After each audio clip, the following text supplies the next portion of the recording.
Salut les Vatosokos, j'espère que tout le monde va bien. On se retrouve enfin, ça faisait longtemps. Qu'est-ce que vous m'avez manqué les gens. Et les débriefs m'ont manqué, tout ça m'ont manqué, voilà. Franchement, ça fait plaisir de retrouver, de vous retrouver et aussi en même temps de retrouver les débriefs, voilà. Même si j'ai été un petit peu malade ces derniers jours, pendant les fêtes, j'ai dû bouffer de la moule et de la crevette pas fraîche. C'est une plaisanterie. Voilà, donc peut-être que j'ai mangé quelque chose qu'il fallait pas manger, voilà, enfin bref. Et donc on va faire le premier débrief de l'année pour un match que je vous avoue franchement que un match que je n'entendais rien d'extraordinaire de ce match, à part qu'on gagne, voilà, tout simplement. Et c'est ce qu'on a fait, voilà, 4-0 avec un triplé de Mbappé qui est toujours en forme, voilà. Lui est toujours en forme. Par contre, d'autres joueurs me font peur, mais je vais y revenir. En tout cas, un bon petit match. Voilà, pas grand chose à dire sur ce match, qu'à part que bon, on les a clairement dominés, pardon, de la tête aux pieds. Je suis toujours un petit peu malade, donc c'est pour ça que j'ai un petit peu du mal à parler. Et donc voilà, donc j'espère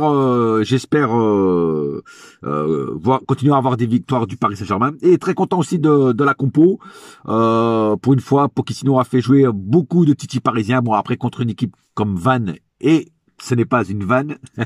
Ouais, il fallait que je la fasse celle-là, elle était trop facile. Donc je vous promets de pas faire d'autres vannes durant le débrief de Vannes PSG. Donc voilà, un bon petit match bien maîtrisé, bien contrôlé. Ils ont pas été dangereux, hein, faut pas, à part vraiment à la fin. Et je vous dis que en fait le but de Vannes, enfin le tir qui a fait, soi-disant le but de Vannes qui a été refusé. Pour moi, le but y est. La balle passe la ligne, elle est en l'air, ok. Donnarumma a fait ça en l'air, voilà.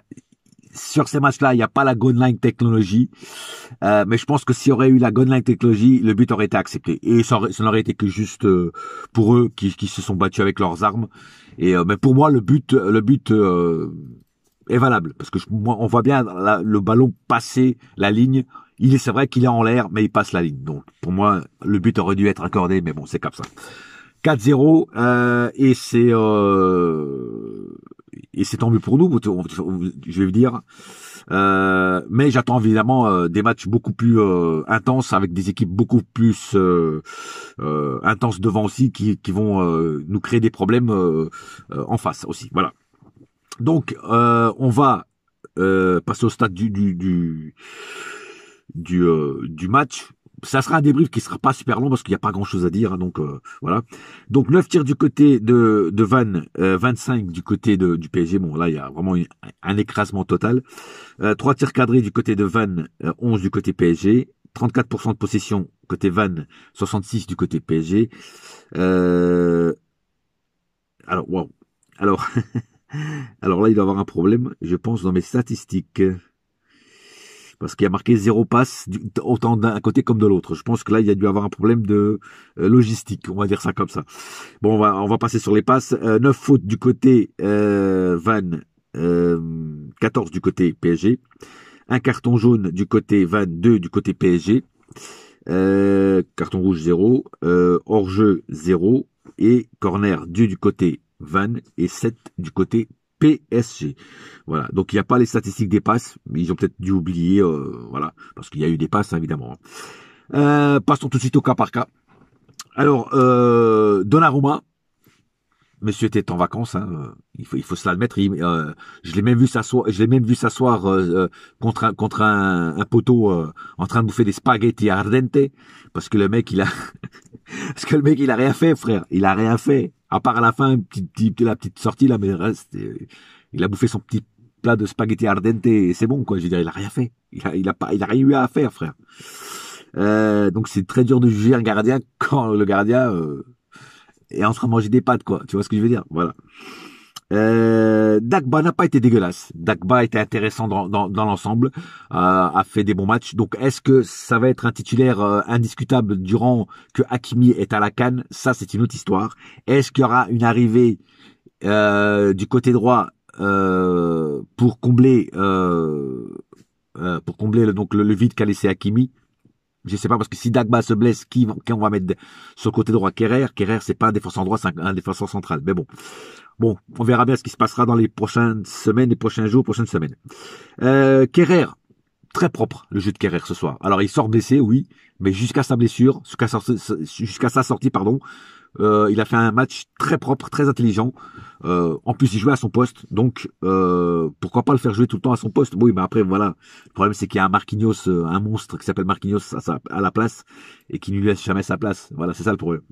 Mais sinon, ce soir, il faut rendre à César ce qui est à César. Kerrer, quand il joue bien, il faut le dire aussi. Donc, et c'est très rare pour le souligner, donc en fait, il faut le dire. Voilà, Kerrer, ce soir, match très propre, très bon. Kipembe pareil, Kipembe marque le premier but de la tête, complètement oublié de la défense de Vannes. Et donc très beau but de la tête de Kipembe. Une petite faute un petit peu méchante de sa part quand il s'est pris le carton jaune. Mais sinon, en général, un match propre. On va dire un match propre de Kipembe. Donc voilà, satisfaisant on va dire. Nuno Mendes, j'ai trouvé un match très intense de Nuno Mendes, très propre dans ses tacles, comment dire, très agressif aussi, très bon dans les récupérations de ballon. Non, un match très sérieux de Nuno Mendes qui m'a fait plaisir, qui a mouillé le maillot ce soir, même s'il pleuvait à Sceaux, le maillot était déjà mouillé, mais il a mouillé le maillot à sa manière. Non, un match très sérieux. Le seul défaut qu'a Nuno Mendes, c'est sur ses centres. Nuno, arrête de faire les centres à ras de terre. Soulève un peu ton ballon et fais des centres en hauteur. Tu vois ce que je veux dire? Parce que les centres à ras de terre, c'est bien, mais tu vois, les centres en hauteur, c'est mieux. Tu vois, c'est ton seul défaut sur ce match. Et peut-être même sur d'autres matchs. Herrera, comme d'habitude, a fait du Herrera. Le mec, il loupe un duel avec le gardien en face. C'est quand même un gardien de quatrième zone, voire cinquième zone, sans lui manquer de respect. Même s'il a été formé au LOSC. Mais quand même, Herrera, t'aurais pu quand même marquer un but comment dire, d'où tu étais, t'aurais pu largement marquer un but. Mais bon, ça c'est pas fait, c'est pas grave. Sinon, voilà, un match, on va dire, match moyen de Herrera. Par contre, Verratti, j'ai bien aimé sa prestation. Verratti, un récupéreur de ballon immense au milieu de terrain. Il s'est baladé. Après, évidemment, au milieu, c'était faible. Verratti, à lui tout seul, il bouffait le milieu entier de Vannes. Voilà. Il a récupéré énormément de ballons et il a fait énormément de bien, des passes magnifiques, tout ça comme d'hab. Un très beau match de Verratti ce soir. Ça fait plaisir de le revoir aussi d'ailleurs. Midchut m'a un petit peu déçu. Beaucoup de duels perdus, beaucoup de ballons perdus. Pas assez percutant, pas assez convaincant. Peut faire largement mieux. Il m'a un petit peu déçu Midchut ce soir. Je m'attendais à un truc un peu plus, un peu mieux de sa part. Par contre, le mec qui m'a pas vraiment pas déçu, c'est Xavi Simons. Xavi Simons. Alors oui, il a pas marqué de but, oui, tout ça, mais il a, comment dire, c'est un joueur qui ne reste pas figé à sa place, comme un certain Icardi par exemple. C'est un mec qui bouge tout le temps. Il était du côté droit, mais à un moment je l'ai vu du côté gauche. Je l'ai même vu venir prêter main forte à la défense. Après au milieu, après il remontait. Il était au milieu, il était à droite, il était à gauche. Il était à peu près partout. Voilà. Et je trouve que en plus il a fait des bonnes actions. Il a je crois même fait une passe D à Mbappé pour un début de Mbappé. Et franchement non, pour moi j'ai trouvé un match très intelligent de Simons. Encore une fois il m'a pas déçu. Voilà, Simons qui moi après j'ai un faible pour ce joueur parce qu'il me fait rappeler un autre joueur. Voilà, me fait rappeler un joueur qui était passé par le Montpellier, qui s'appelait Carlos Valderrama. Voilà, il a le même type de cheveux, voilà, la même coupe de cheveux, tout ça, il me fait penser un petit peu à Carlos Valderrama, voilà. Et Mbappé a été sensationnel encore ce soir, 4 buts, non 3 buts, et voilà, il a fait son rôle de capitaine, son rôle de meneur d'équipe, son rôle de buteur. Donc rien à dire sur la prestation de Mbappé en général. Et enfin, la grosse déception encore une fois, c'est Wijnaldum. Alors Wijnaldum, ce qui m'inquiète, et c'est lui surtout qui m'inquiète le plus, c'est que le talent du joueur est énorme, mais ce soir on l'a pas encore vu, très décevant. Et en plus, ce qui m'attriste le plus, c'est que c'est contre une équipe très faible en face. Et même contre une équipe très faible en face, il n'y arrive pas. Alors oui, on va me dire, il joue pas à sa place, il est pas mis dans la meilleure condition.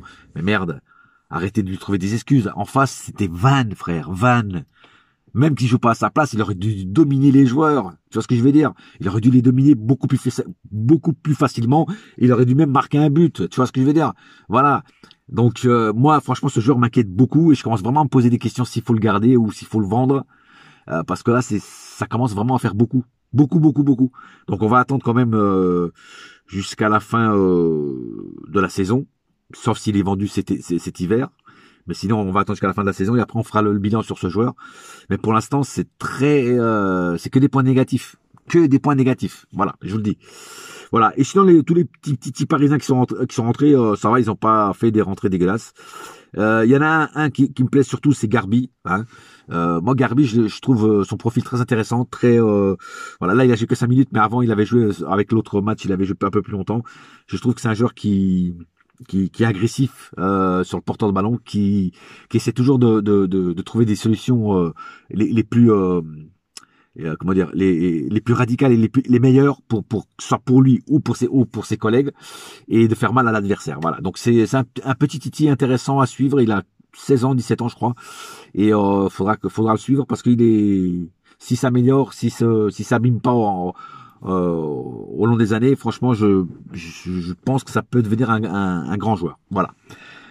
Pas plus à dire sur ce match. On se retrouve dimanche soir pour le débrief d'après-match contre Lyon. En attendant, un seul cœur, un seul club, c'est Paris ma gueule. Yes, my friend. Et la saga continue. Allez.